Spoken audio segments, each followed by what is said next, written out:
Meanwhile, Sisera heard of this gathering of Israelite fighters. His spies carried the news to his iron fortress. Confident in his power, he quickly mustered his army and prepared the dreaded 900 iron chariots.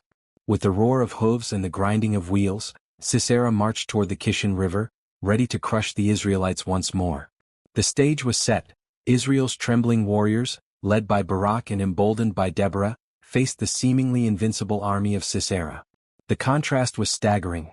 Iron chariots against barefoot farmers, military might against fragile faith. Yet Deborah's heart was steady. She knew something the enemy did not. This battle belonged to the Lord. And so, under the shade of Mount Tabor, the Israelites prepared for a clash that would test their faith, courage, and obedience. The people of God had been oppressed for 20 years, but the tide was about to turn. The battle strategy at Mount Tabor. The morning mist still clung to the slopes of Mount Tabor as 10,000 Israelite men gathered under the leadership of Barak and the fearless presence of Deborah.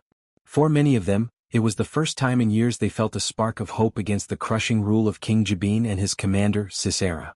They were farmers, herdsmen, craftsmen, ordinary men holding swords, spears, and crude weapons, standing in the shadow of an enemy whose iron chariots had dominated the land for 2 decades.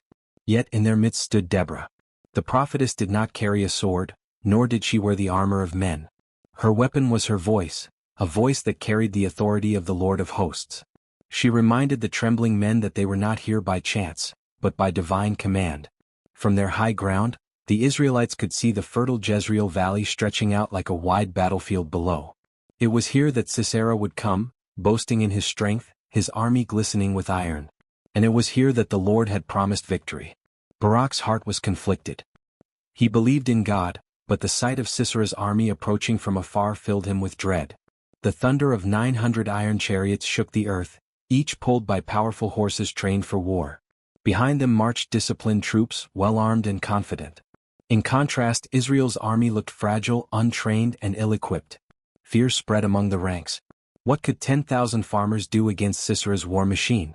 But Deborah's presence was like a blazing torch among them.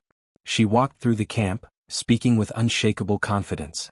The Lord has gone ahead of you. These chariots may be iron, but our God is a consuming fire.